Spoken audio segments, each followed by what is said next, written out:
"Sandra, please, think of our children," Obinna cried, his voice raw and desperate. Obinna's household was crumbling early in the morning when most people were still sleeping in the village.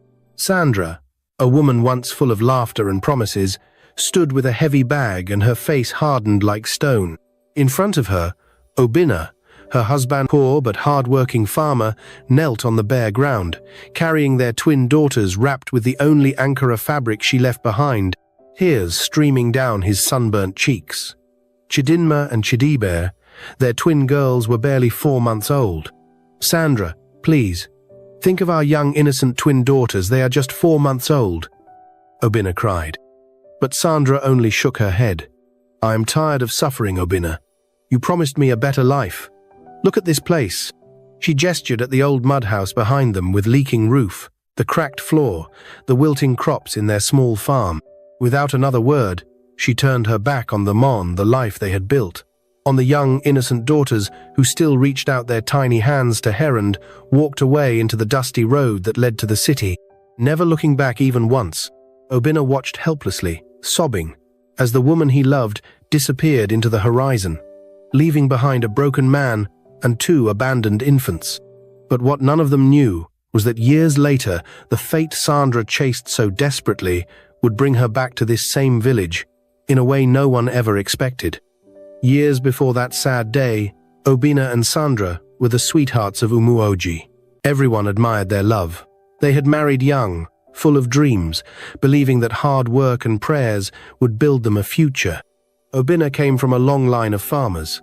His hands were tough from years of tilling the dry, stubborn land. Sandra, raised by a small trader, had tasted a glimpse of life in the city once when she stayed briefly with her aunt. She often spoke of big houses, fine clothes, and easy living. Obinna thought he could give her all that in time. He worked day and night, planting cassava, maize, and yams. Even when droughts came and pests ate the crops, he never gave up. He believed that as long as they loved each other, they would survive.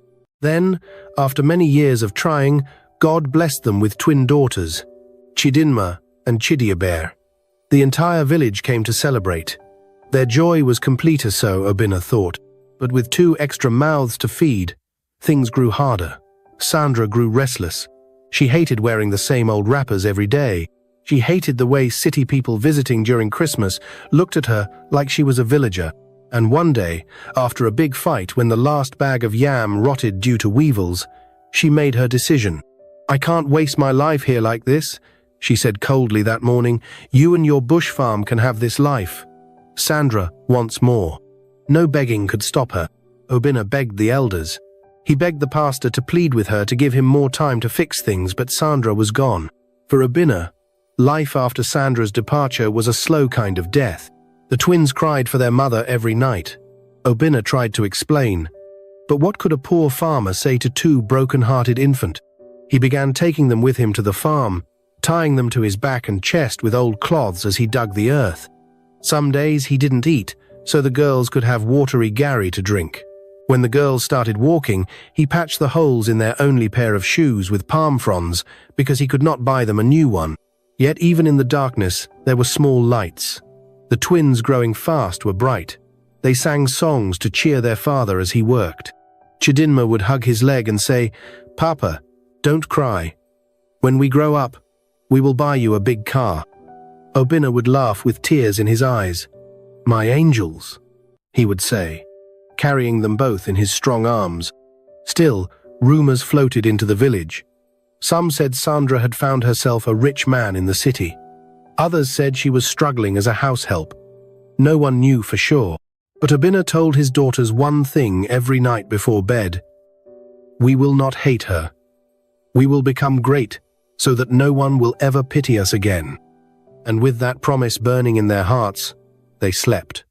One dry afternoon, 5 years after she left, as Obinna sat outside the house fixing a broken hoe, a dusty motorcycle roared into the village. A woman stepped off the backrag, thin and almost unrecognizable. It was Sandra, but she wasn't alone. Behind her stood 2 strange-looking men, each carrying brown envelopes and wearing stern faces. Obinna stood up slowly, heart pounding. The twins peeked from behind the door. What was happening? And why?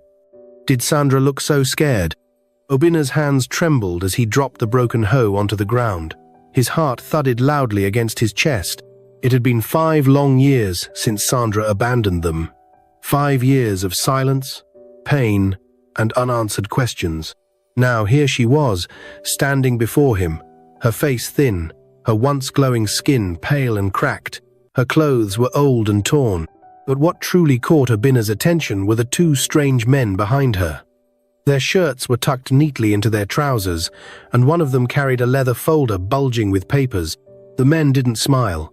They stared at Obinna with the coldness of men who had seen too much of life.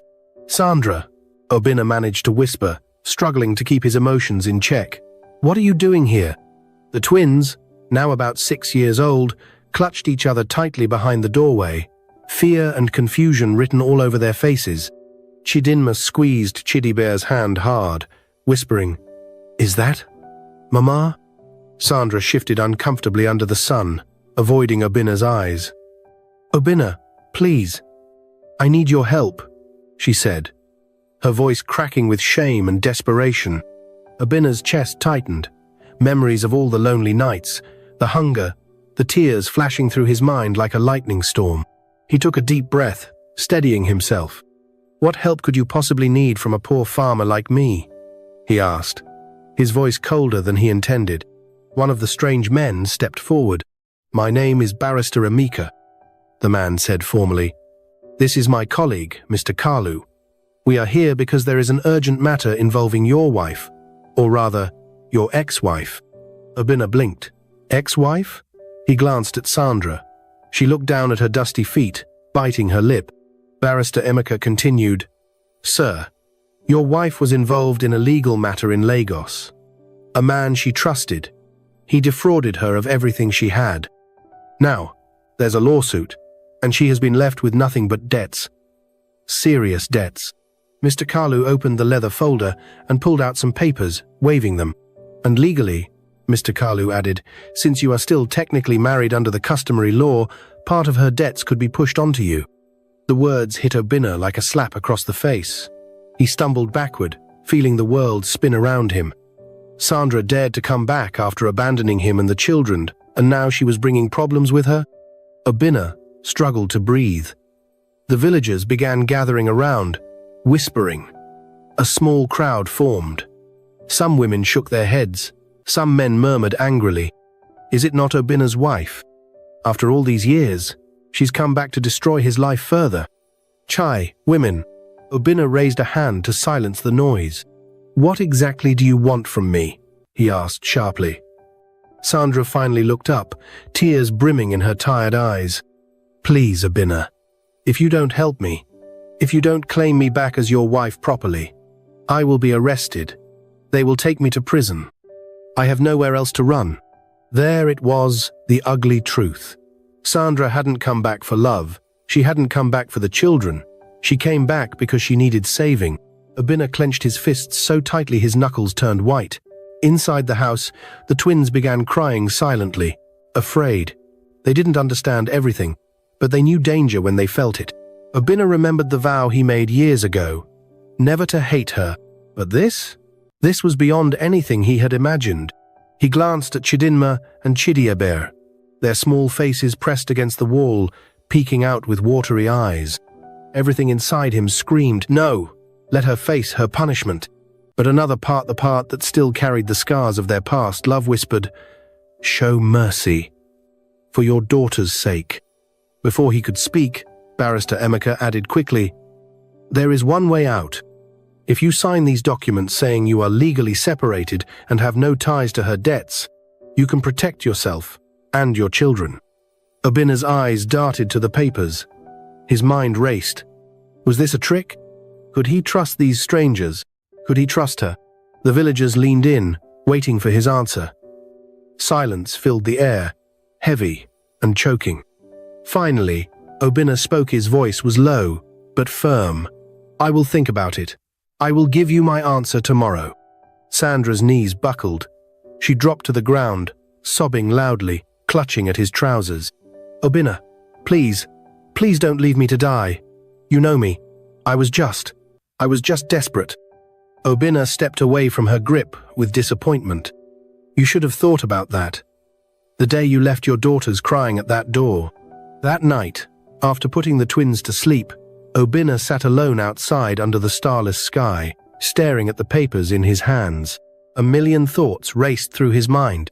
Suddenly, from the corner of his eye, he noticed something or someone moving at the edge of the farm. A dark figure sneaking near the yam barn. His heart jumped. Was someone trying to steal from him? Or was it something far worse? Obinna sat frozen, gripping the papers tightly as he squinted into the darkness. There near the yam barn, he saw it again. A shadowy figure, crouching low, moving carefully. His heart raced. In a village like Umuorji, thieves were dangerous. People had lost farms, livestock, even their lives over a bag of yams. Obinna rose quietly from his stool, his bare feet barely making a sound on the dry ground. He grabbed his rusty cutlass, leaning against the walnut for attack, but for protection.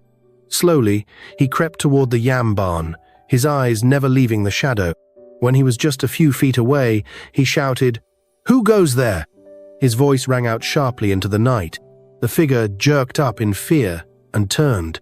Under the weak moonlight, Obinna caught a glimpse of the intruder's face and gasped. It was Sandra. But something was wrong. Her face was wild, eyes bloodshot, her hair disheveled. She clutched a small sack close to her chest, her body shaking like a leaf in the wind. What are you doing?" Obinna demanded, stepping closer. Sandra fell to her knees immediately, sobbing uncontrollably. "I'm sorry. I was hungry. I had nothing. I just wanted to take a few yams," she cried out, her voice broken, miserable. Obinna stared at her, stunned. The woman who once dreamt of city life, fine clothes, and air-conditioned buildings was now reduced to stealing from a poor man's yam barn. The pain that stabbed through Obinna's chest was sharper than any knife. The villagers had begun gathering again, some with lanterns, murmuring as they watched the humiliating scene. "This is a shame," an old man muttered. "Greed brought her down," another whispered. Obinna waved them away. "This is my house, my matter," he said firmly. "Go back to your homes." Reluctantly, they left, leaving only the stars and the cold, awkward silence behind. Obinna helped Sandra to her feet. She was so weak he could feel her bones through her torn wrapper. Without saying a word, he led her inside and sat her down at the wooden table. He dished a little leftover gari and cold soup for her. She ate hungrily, tears streaming down her face. The twins stood silently at the doorway, watching. Chidiyah Bear whispered to her sister, "Mama looks like a beggar." Chidinma said nothing. She just held her sister's hand tighter. After the meal, Obinna sat across from Sandra, staring at her with tired, disappointed eyes. "You had everything you ever needed here," he said quietly. "Love, family, peace. Why wasn't it enough?" Sandra wiped her mouth with the back of her hand, her fingers trembling. "I wanted more," she whispered. "I thought the city would give me happiness. I thought maybe if I dressed better, ate better, I would matter more. But I ended up cleaning toilets in rich people's houses. When I got sick, they threw me out like garbage. I have nothing, Obinna. Nothing." Silence fell over them like a heavy blanket. The twins crept closer, peeking at their mother with a mix of fear and pity. Obinna sighed deeply. He was angry. He was hurt. But he was also a father, and a father had to think of what was best for his children. Just as Obinna was about to speak, a loud knock rattled the door. Bam, bam, bam. Everyone jumped. Obinna stood up cautiously. Who could it be at this late hour? He opened the door, and standing there were two police officers, flashlights shining into his face. "Are you Obinna Nwankwo?" one of them asked sternly. "Yes," Obinna said, heart pounding. The officer pulled out a paper and said, "You are needed at the police station immediately. It's about your wife, and something she has hidden." Obinna's blood ran cold. Hidden? What had Sandra gotten herself, and possibly him, into now? Obina's heart pounded inside his chest. The police officers stepped into the small mud house, flashing their lights around the room. Chidinma and Chidibert clung to each other, terrified. Sandra, still weak from hunger, slumped back against the wall, her face pale. "What is going on?" Obina demanded, trying to stay calm. The taller officer, Inspector Bala, spoke firmly, holding up the document. "We have been investigating a fraud ring in Lagos," he said. "Your wife, Mrs. Sandra Nwankwa, suspected to be involved. There is reason to believe she is hiding evidence connected to the crime." Obina felt the floor tilt beneath him. "Fraud? Evidence? His Sandra?" No, Obina said quickly, raising his hands. "Officer, I am a simple farmer. I know nothing about city matters. Sandra just arrived here yesterday." Inspector Bala's eyes narrowed. "Where is the bag she came with?" Obina pointed silently toward the small sack Sandra had clutched when he caught her stealing yams earlier. The second officer, Sergeant Tunji, grabbed the bag roughly and spilled its contents onto the floor. Out tumbled a few worn clothes, a broken sandal, and then something else. A thick brown envelope stuffed with cash. Everyone gasped. The twins backed away slowly. Obina's mouth fell open. The villagers who had been peeking through the window murmured louder. Sandra buried her face in her hands and began sobbing uncontrollably. "Please," she cried. "I didn't know they hid it in my bag. I swear. I was working as a cleaner for a politician's house. One night, I saw my ogre and his friends stuffing bags with money. When the police started investigating, I ran. But I didn't steal it. I didn't know it was in my things." Inspector Bala was not moved. "You will come with us," he said sternly. "We will sort it out at the station." He turned to Obina. "You too, sir. You are her husband. Until we know your involvement, you must follow us." Obina opened his mouth to protest, but words failed him. The twins began crying loudly, clinging to their father's legs. "Papa! Papa, don't go!" Obina knelt quickly, pulling them into his arms. "Shh, my angels," he whispered, kissing their heads. "Papa will come back. I promise." His heart shattered. He had worked so hard to build a peaceful life for the man. Now, because of a woman's foolishness, their world was crumbling again. As the police led them outside into the dark, cold night, villagers whispered louder, some with pity, some with scorn, others with cruel satisfaction. At the police station, the chaos continued. Obina was shoved into a hard bench beside Sandra. Inspector Bala and Sergeant Tunji disappeared into an office to call their headquarters. Obina sat staring at the wall, numb. How had his simple life turned into this?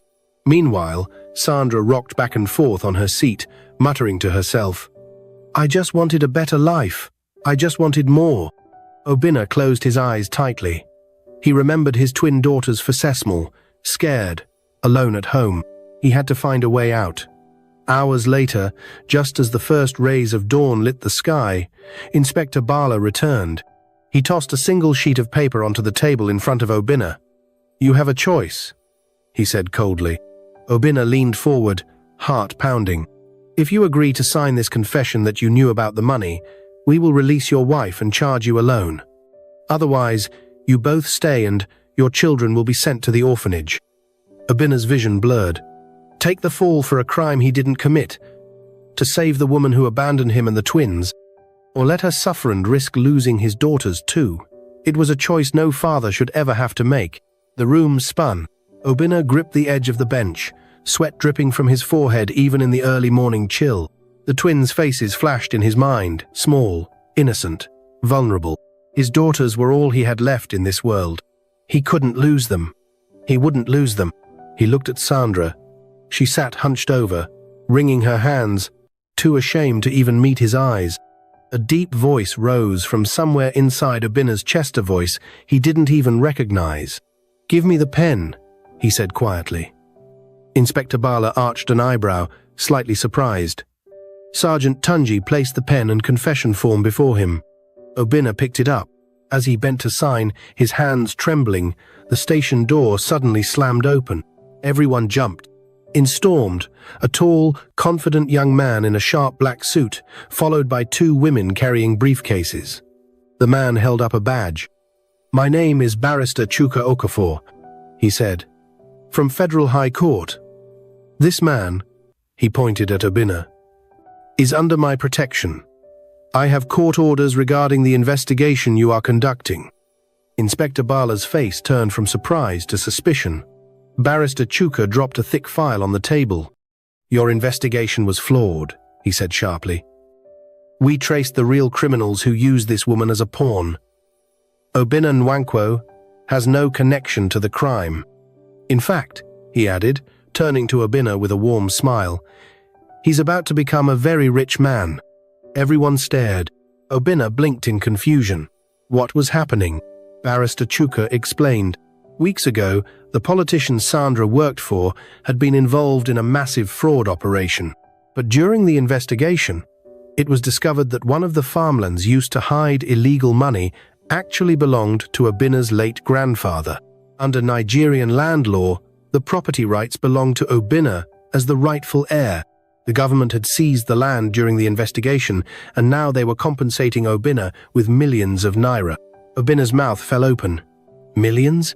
Him? A poor farmer? Obinna sat frozen as Barrister Chuka continued explaining. "You have two choices," Chuka said kindly.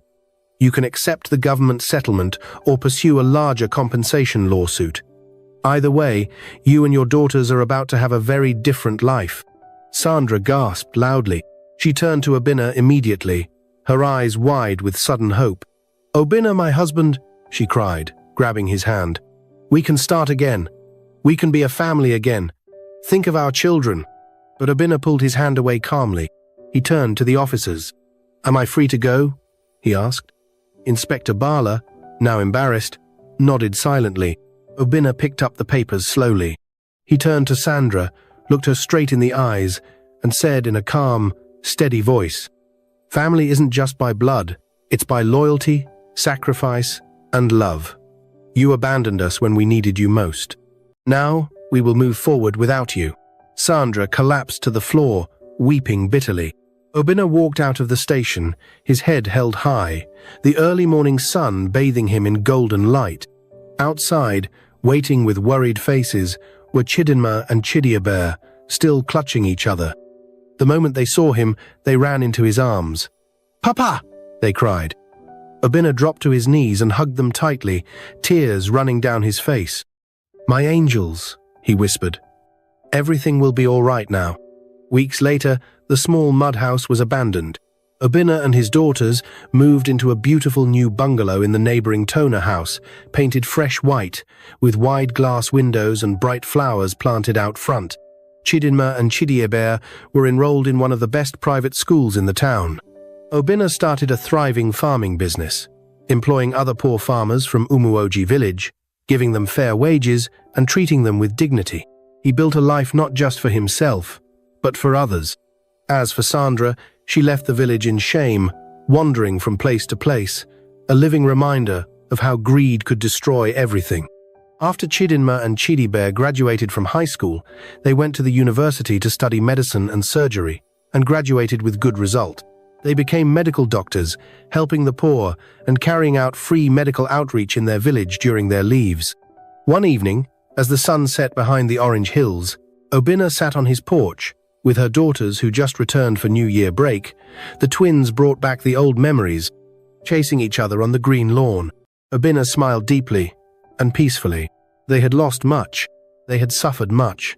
They continued to build with their father and refused to associate with their mother, Sandra, who is still wandering around.